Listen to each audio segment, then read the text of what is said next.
1 Korintus pasal 8, hari Selasa tanggal 21 April 2026. Tentang persembahan berhala. Tentang daging persembahan berhala kita tahu.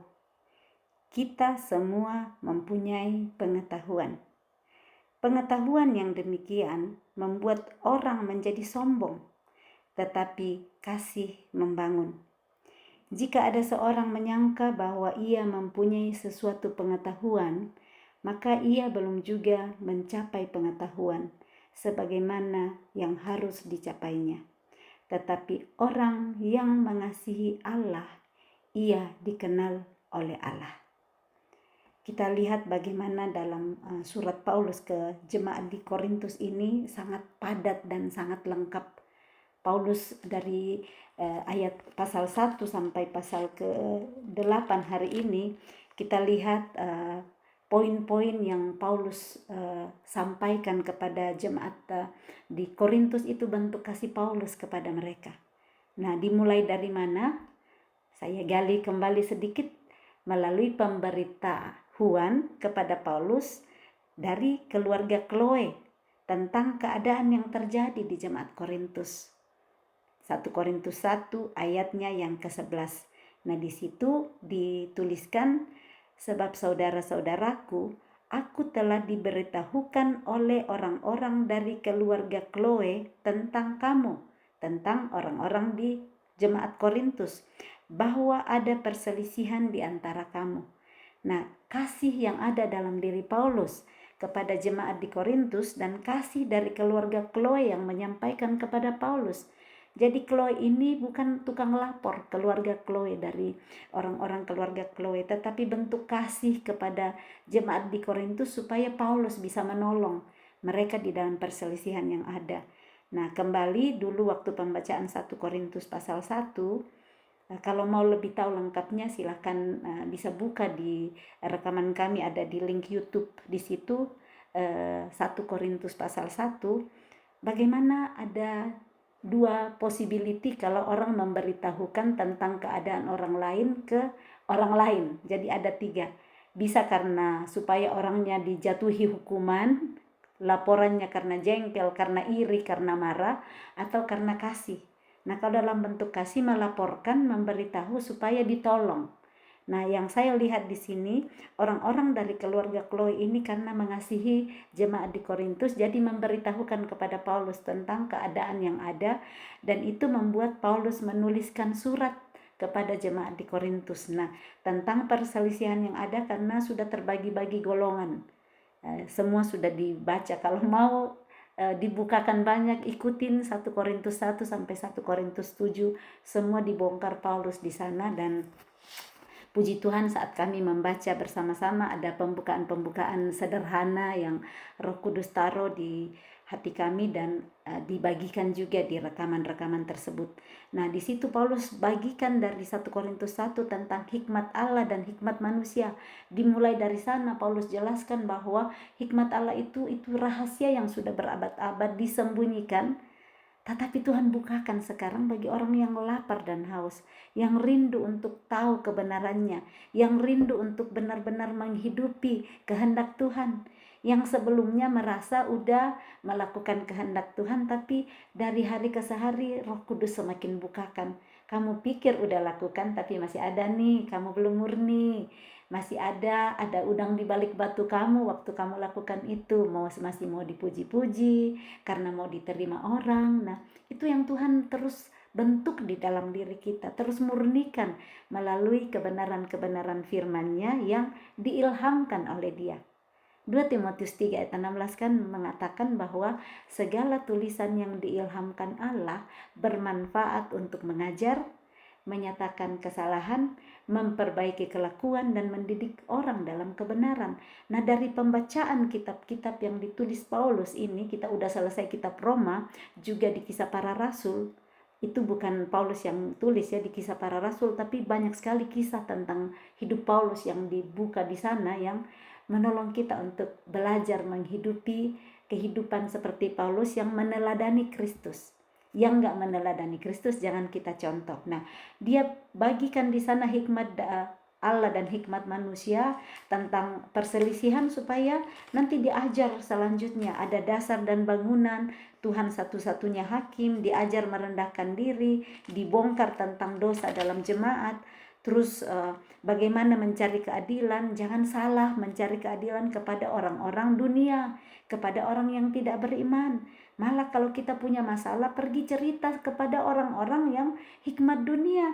Nah, kita yang masih belum kuat, bisa sekali kita ketarik. Kalau bermasalah dalam rumah tangga, pergi cerita kepada orang-orang yang tidak seiman. Oke, kelihatannya dia bijaksana, tetapi bisa saja hikmat-hikmat yang keluar itu tercampur. Dia akan bilang, iya kalau suamimu sudah begitu, kamu masih cantik loh, kamu masih muda. Jangan sampai terlambat, nanti kamu udah tua, gak ada yang suka kamu lagi. Dari sekarang tinggalin aja suamimu, masih ada yang bisa suka kamu. Nah, yang hikmat-hikmat gini kita bisa dapat kalau kita cari keadilan kepada orang-orang yang tidak beriman. Tapi saat kita pergi kepada orang yang tepat, Roh Kudus tuntun kita kepada orang yang tepat, pasti dia akan memberikan kita hikmat. Jangan tinggalkan suamimu, berdiri di atas iman, percaya bahwa Tuhan sanggup untuk menolong rumah tanggamu dipulihkan. Tapi engkau yang harus berdiri, Tuhan mungkin lagi mau membereskan hidupmu sendiri dulu. Jadi saat kita rendah hati, kita akan terima. Jadi ini Paulus bongkar semua, ajarin kita supaya kita dari hari ke hari semakin tahu kemana membongkar rahasia kita, kemana berbagi. Jangan salah, teman gereja pun jangan langsung percaya. Banyak orang bilang, iya kan satu teman gereja, lihat dulu buahnya sama orang itu. Kalau teman gereja tetapi hidup yang tidak seperti yang firman Tuhan katakan, hati-hati, jangan cari keadilan sama orang itu. Kepada hamba Tuhan pun, hati-hati. Di kelas pemuridan, kami diajar oleh mentor kami bahwa setiap tolehan adalah ujian. Maksudnya siapa saja di sekitar kita, berhati-hati. Itu bisa jadi ujian. Jadi biar gembala kita, pemimpin kita perlu terus berjaga-jaga melalui kebenaran firman.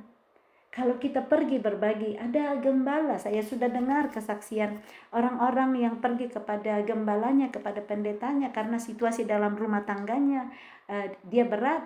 Nah, gembalanya malah bilang, iya kalau kamu sudah menderita gitu, tinggalin aja. Ada yang seperti itu. Jadi bukan jadi jaminan kalau sudah pemimpin kita di gereja, kita harus terus berpegang kepada kebenaran firman Tuhan. Makanya kalau kita nggak cari sendiri, kita bisa terkecoh karena kita lihat jabatan orang. Kita akan ikutin apa saran-sarannya, padahal tidak sesuai dengan kebenaran firman Tuhan. Jadi mari kita bangun landasan iman kita yang usahakan. Dari Matius 6 ayat 33 versi bahasa Indonesia masa kini, itu menjadi ayat terapi kami. Kami belajar di kelas pemuridan bagaimana pikiran itu, cara memperbaharui pikiran itu. Seperti di Roma 12 ayat 2 mengatakan, janganlah kamu serupa dengan dunia ini, tetapi berubahlah oleh pembaharuan budimu. Pembaharuan budi dimulai dari pembaharuan pikiran. Nah, bagaimana kalau pikiran saya masukin terus dengan drama Korea, saya masukin terus dengan gosip, saya masukin terus dengan kejengkelan, itulah yang akan membentuk budi saya. Tetapi saat saya mau berubah, saya pakai the power of mau. Jadi kami juga sering membahas tentang the power of mau. Saya mau diubahkan, hanya Tuhan yang sanggup ubahkan saya melalui firman-Nya. Tapi itu butuh dikerjakan dan dilatih terus-menerus. Nah, ini yang seperti kalau kita sakit, kita pakai terapi kan. Orang kalau sakit misalnya ginjal, dikasih terapi air, minum banyak-banyak air, tapi itu harus rutin, harus teratur. Seperti itu namanya terapi. Nah, saat kita mau memperbaharui budi kita, perbaharui pikiran, terapilah diri saudara dengan firman Tuhan. Kami sudah menyaksikan bagaimana mujizat firman Tuhan terjadi dalam hidup kami dengan menerapi pikiran melalui firman. Sefanya 3 ayat 17 dan 18 mengatakan, Tuhan Allahmu ada di antaramu sebagai pahlawan yang memberi kemenangan. Ia bergirang karena engkau dengan sukacita. Ia membaharui engkau dalam kasih-Nya. Ia bersorak-sorak karena engkau dengan sorak-sorai. Ia mengangkat malapetaka daripadamu sehingga oleh karenanya engkau tidak lagi menanggung celah. Ini saya ulang-ulang terus menerapi diri saya. Saya ulang sampai 100 kali. Mungkin orang yang lihat bilang bodoh. Anak saya bilang, ini mama bicara sendiri di kamar. Karena tidak tahu apa yang saya sementara mendeklarasikan firman Tuhan. Setelah saya dapat pengajaran, ada yang Tuhan kasih hikmat untuk diberikan itu, dan beliau bermurah hati membagikan kebenaran kepada kami. Saya belajar praktekkan, dan wow, saya lihat hidup saya yang puluhan tahun gak berubah-berubah, Tuhan sanggup ubahkan dengan satu firman ini. Ia membaharui aku dalam kasih-Nya. Ia adalah pahlawan yang memberi kemenangan. Saya pegang itu, dan selama 20 tahun sudah lebih saya bawa mobil, saya gak berani masuk highway. Gak berani, saya udah coba berulang-ulang kali, tapi ketakutan mendahului saya. Saya panik saat masuk highway, karena pikiranku udah bilang, masuk highway itu cepat sekali, kencang sekali mobil, nanti kamu kecelakaan atau apalah, semua pikiran di dalam hati saya. 20 tahun lebih saya tinggal di dalam kubu pikiran saya sendiri, sampai bulan 2 2026 setelah saya dapat pengajaran itu Januari, saya terapi terus pikiran saya dengan firman Tuhan Sefanya 3 ayat 17 ini. Dan praise the Lord, puji Tuhan, ini sudah masuk bulan April. Dari hari ke sehari saya semakin latih diri saya masuk highway, saya semakin berani. Tuhan ubahkan saya dalam kasih-Nya. Yang saya pikir dulu gak mungkin lah, sudah mustahil saya masuk highway. Saya udah lama, gak apa-apa lah, saya udah bersyukur. Itu saya kasih diri saya jadi senang-senang. Udah bersyukurlah bisa bawa mobil, bisa ke pasar, daripada gak bisa bawa mobil. Saya kasih senang diriku begitu. Tapi Tuhan gak mau saya sampai di situ. Tuhan mau mengangkat saya lebih tinggi dengan saya berani bawa mobil. Tapi saya batasi sendiri pikiranku. Nah, sejak saya terapi pikiranku dengan Tuhan Allahku sebagai pahlawan yang memberi kemenangan, Ia mengubahkan aku dalam kasih-Nya. Saya pegang firman itu. Setiap kali saya latihan masuk highway, berdoa, Tuhan jadi pahlawanku. Ketakutanku gak ada lagi, Tuhan yang tolong saya.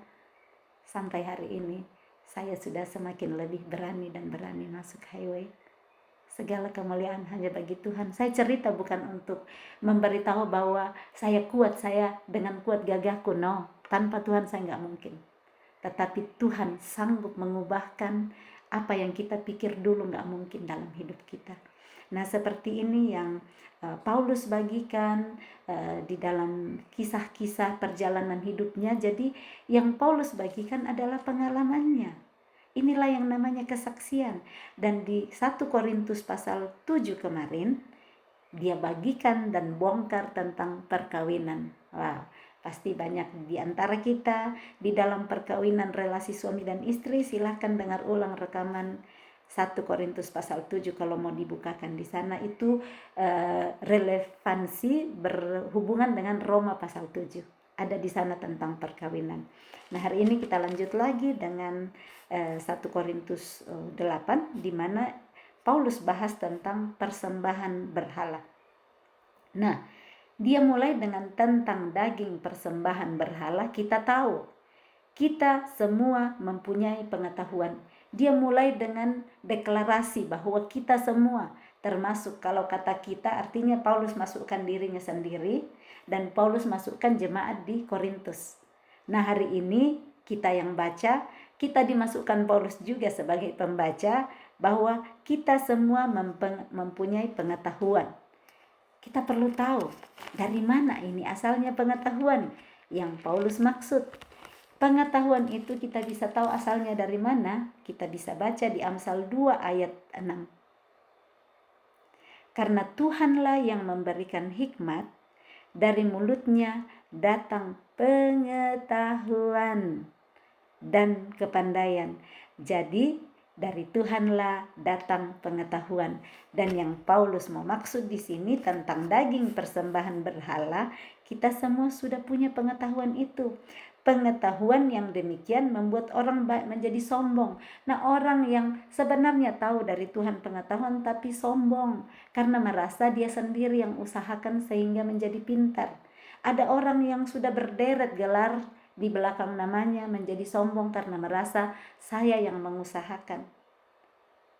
Tapi nggak ada yang bisa kita capai tanpa pertolongan Tuhan. Mungkin benar ya usaha kita sendiri, tetapi semua sia-sia kalau kita nggak taruh Tuhan di dalam. Nah, ini yang Paulus mau maksud. Pengetahuan, orang-orang yang merasa mempunyai pengetahuan membuat orang bisa menjadi sombong. Tetapi pengetahuan yang kita tahu itu dari Tuhan, itu dalam bentuk kasih, akan membangun. Nah, jika ada seorang yang menyangka bahwa ia mempunyai sesuatu pengetahuan, Paulus taruh dalam tanda kutip itu pengetahuan, maka sebenarnya orang itu belum mencapai pengetahuan. Yang Paulus juga bongkar di penulisan sebelumnya bahwa yang bodoh menurut dunia akan mempermalukan yang pintar menurut dunia. Kurang lebih seperti ini yang Paulus mau sampaikan.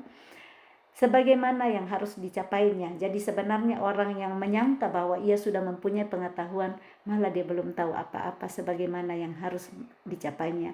Tetapi orang yang mengasihi Allah, singkat ini ayat 3, tetapi sangat dalam.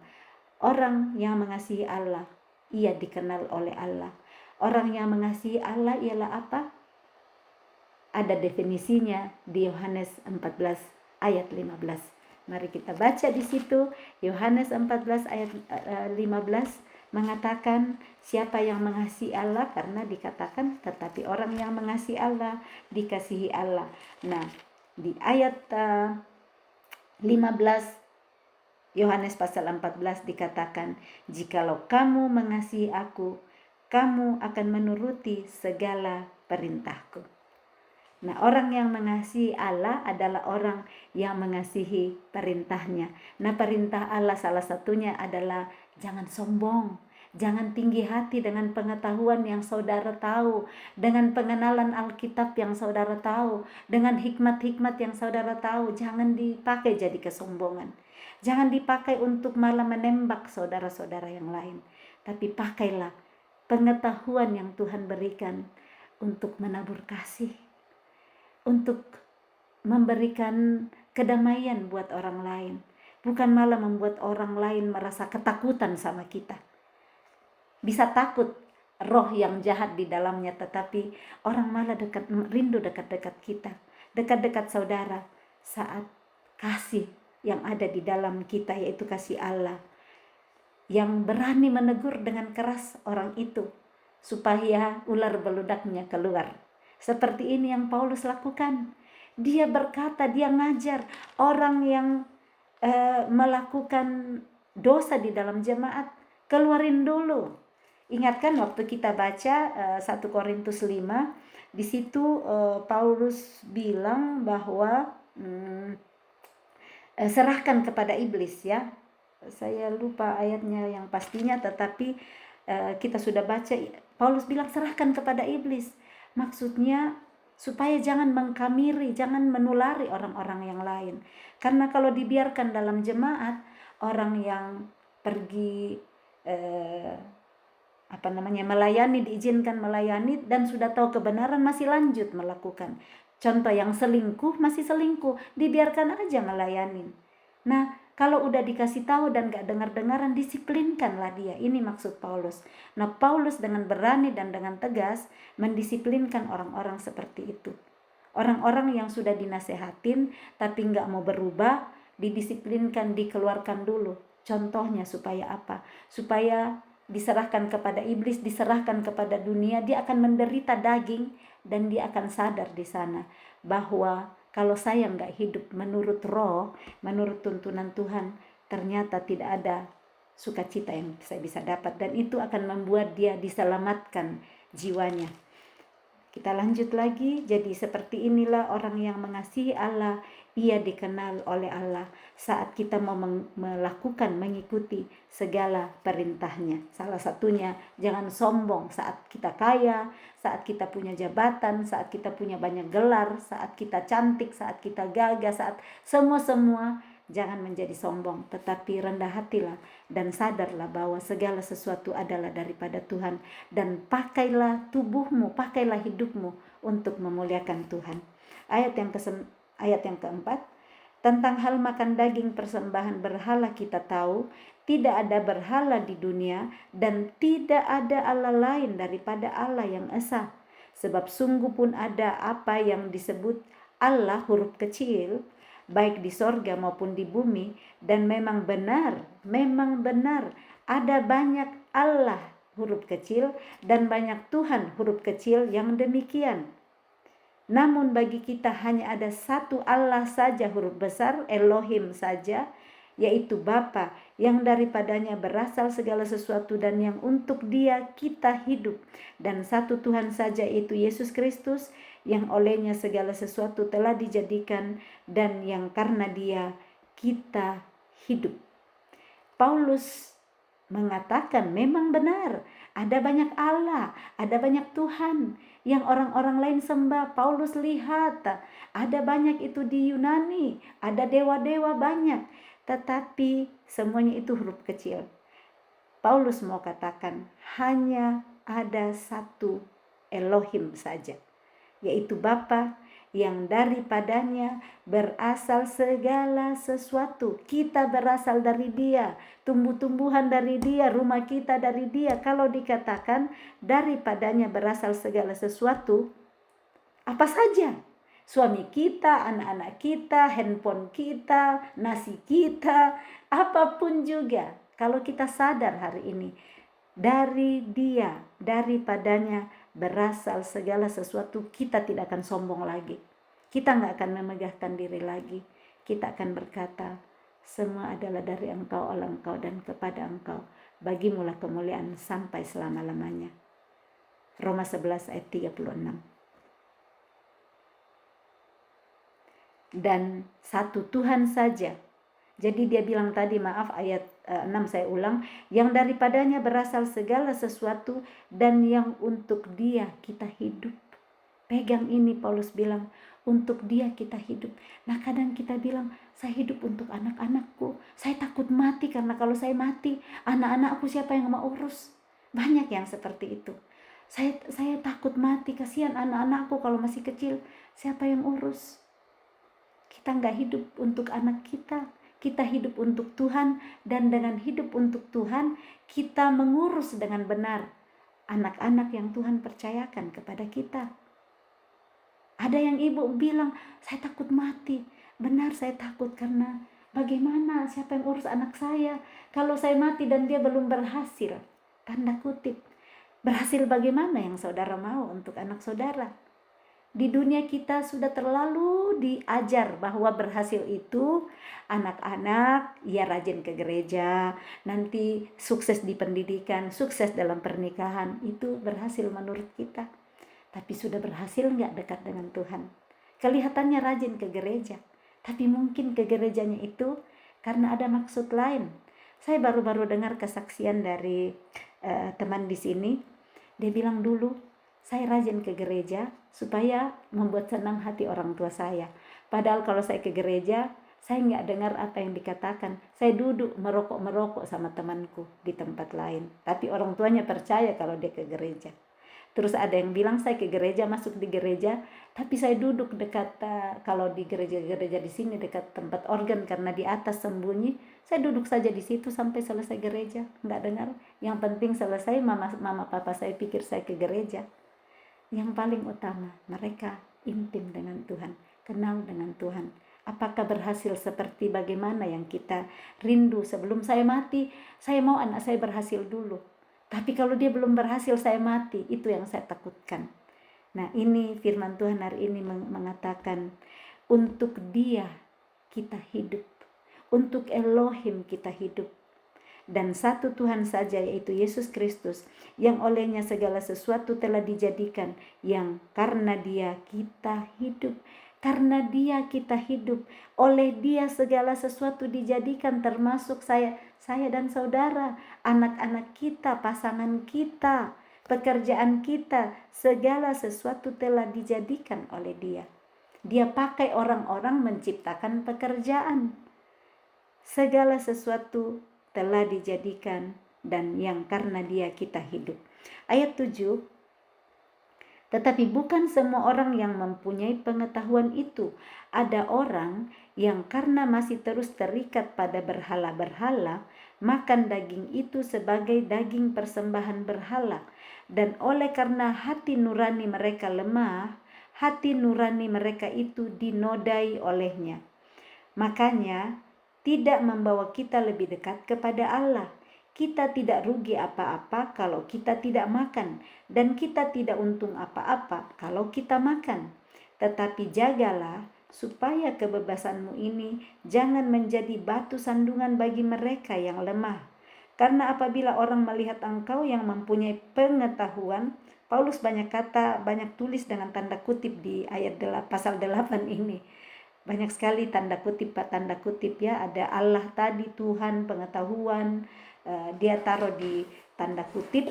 Dan di ayat 10 ini ada lagi, karena apabila orang melihat engkau yang mempunyai pengetahuan sedang duduk makan di dalam kuil berhala, bukankah orang yang lemah hati nuraninya itu dikuatkan untuk makan daging persembahan berhala? Maksudnya, kalau orang lihat saudara rohani ya, oh dia sudah rohani, dia lebih dewasa dari saya, dan melihat kelakuan kita yang tidak seperti Tuhan kehendaki, akan membuat mereka berpikir, iya mereka bikin, saya mau contoh. Saya kasih contoh. Ada teman gereja saya, orang di sini dulu pernah datang berbagi. Dia hidup bersama dengan pasangannya, belum menikah. Saya tanya, karena kami pas bahas firman apa, oh ya Tuhan taruh di hati saya tentang kuduslah kamu karena kamu kudus. Terus saya tanya, kamu gimana? Oh iya, kami belum menikah, udah 5 tahun hidup bersama. Terus dia bilang, iya kan di gereja banyak yang hidup yang seperti itu. Di gereja banyak yang seperti itu.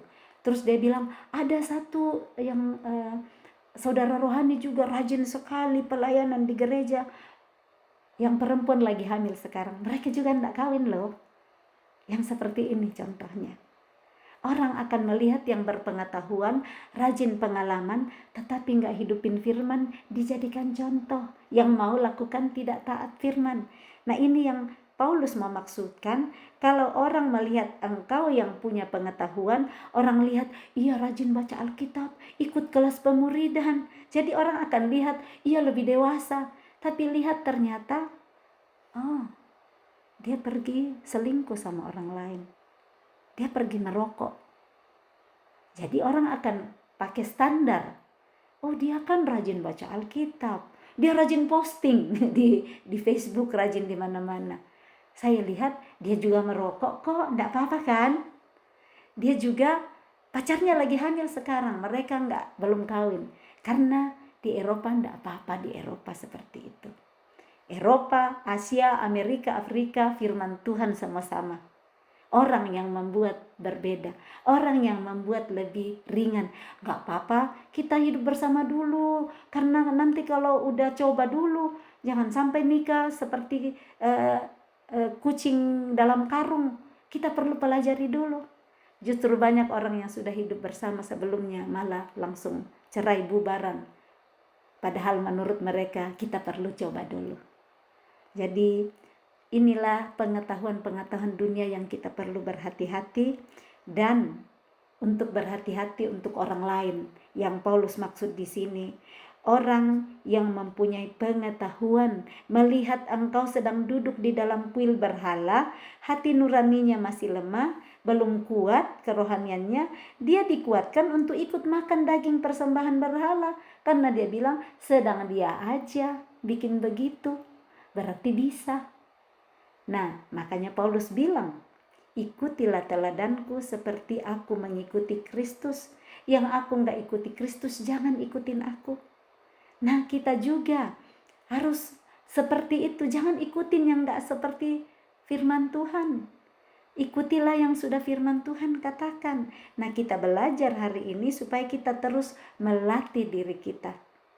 Supaya kita terus mempunyai pikiran Kristus, kita tawan pikiran yang bukan dari Kristus dan taklukkan kepada Kristus, supaya kita hidup serupa dengan Kristus day by day, hari demi hari, supaya orang-orang lain yang melihat kita benar-benar mengikuti juga keteladanan Kristus yang kita hidupi.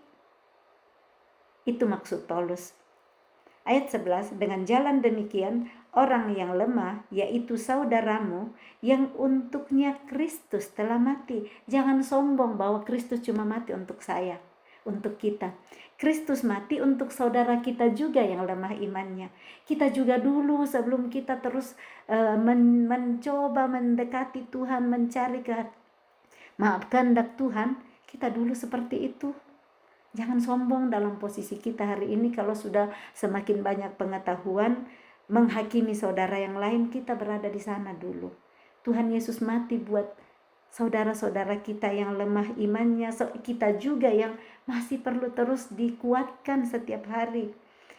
Dengan jalan demikian orang yang lemah, yaitu saudaramu yang untuknya Kristus telah mati, menjadi binasa karena pengetahuanmu. Tanda kutip lagi, orang-orang lain yang melihat saudara yang Paulus sampaikan untuk orang Korintus, malah mereka menjadi binasa karena pengetahuan yang salah.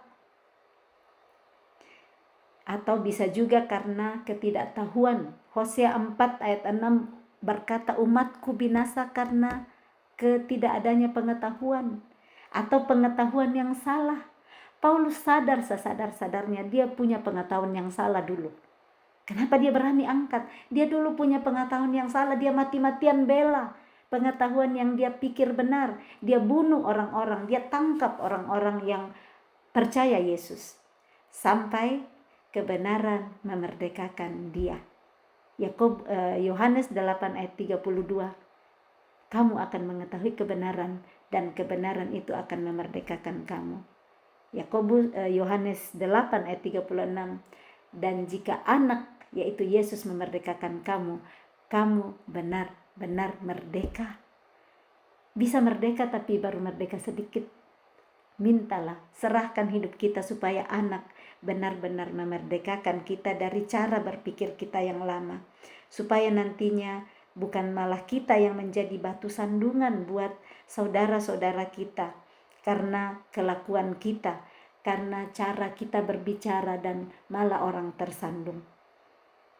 Saya katakan ini untuk diri saya karena saya masih banyak perlu dibenahi terus setiap hari. Kalau ada lagi yang Tuhan munculkan saat ular beludak dibakar di dalam hati saya, yang gak ngerti kenapa pakai istilah ular beludak, bisa ikutin pembacaan Kisah Para Rasul 28. Di sana Tuhan bukakan saat Paulus mendarat dengan terpaksa, jadi terdampar di Pulau Malta, dan penduduk Pulau Malta sangat ramah membakarkan api untuk supaya mereka hangat. Ada ular beludak yang keluar dari kayu saking kepanasan dan menggigit Paulus.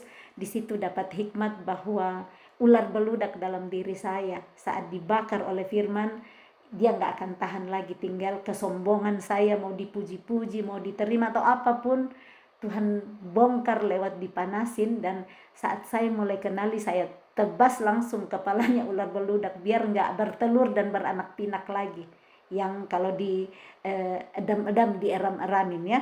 Nah seperti itu, biar melalui kata-kata yang dulunya mungkin suka sinis sama orang, suka kritik, ada buah yang dihasilkan.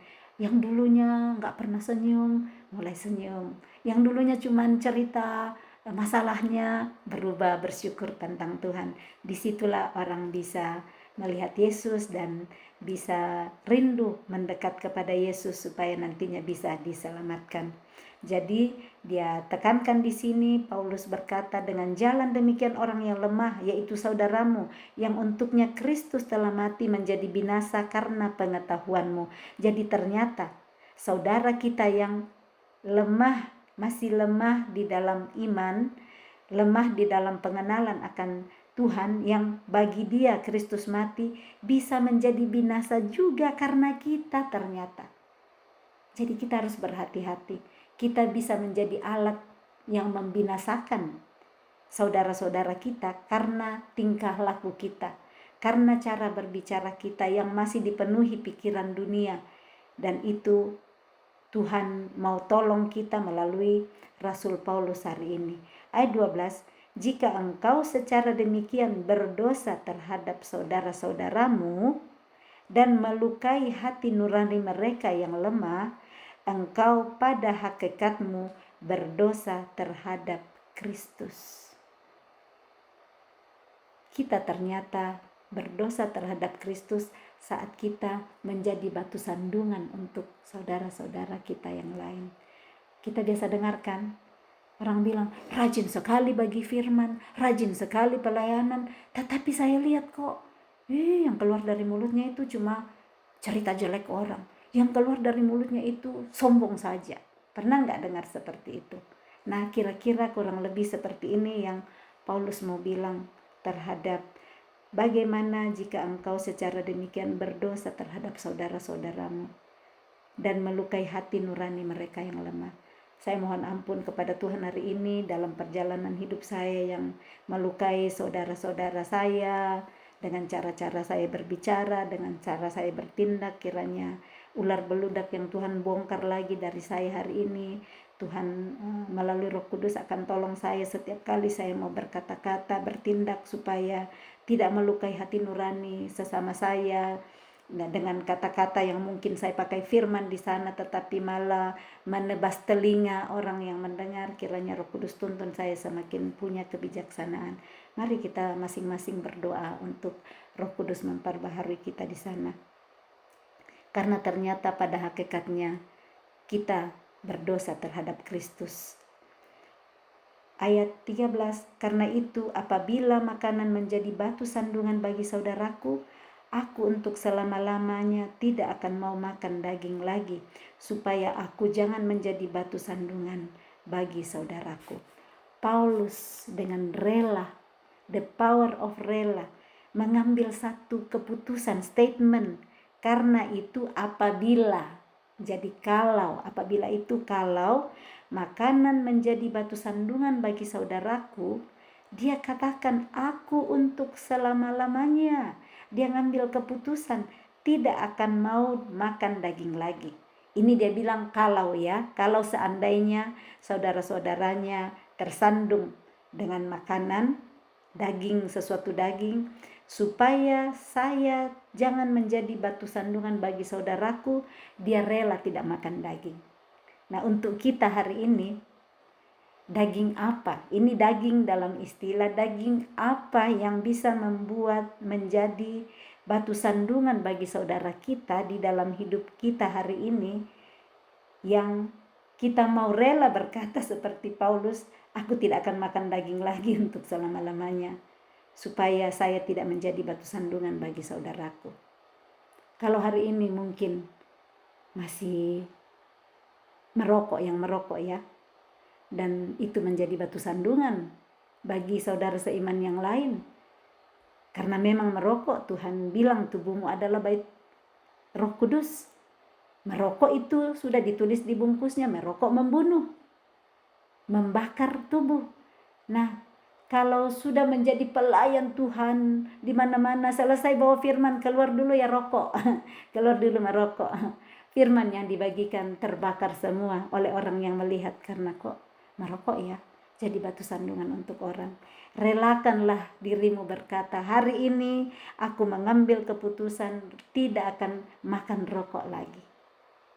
Karena ternyata menjadi batu sandungan. Dan mungkin Tuhan pakai firman ini untuk tolong saudara yang selama ini bilang, tapi saya tidak bisa sekali tinggalkan rokok. Kalau saya lagi pusing-pusing, apalagi banyak tugas, pekerjaan, dengan rokok saya gampang kerjakan. Dibodohi oleh pikiranmu sendiri. Ganti pikiran itu dengan pikiran Kristus. Terapi pikiranmu dengan 1 Korintus 2 ayat 16b dan 2 Korintus 10 ayat 5b. Pasti kamu bisa tinggalkan rokok. Atau contoh, pelayan Tuhan tapi gak bisa tinggalkan laki-laki selingkuhannya. atau perempuan selingkuhannya.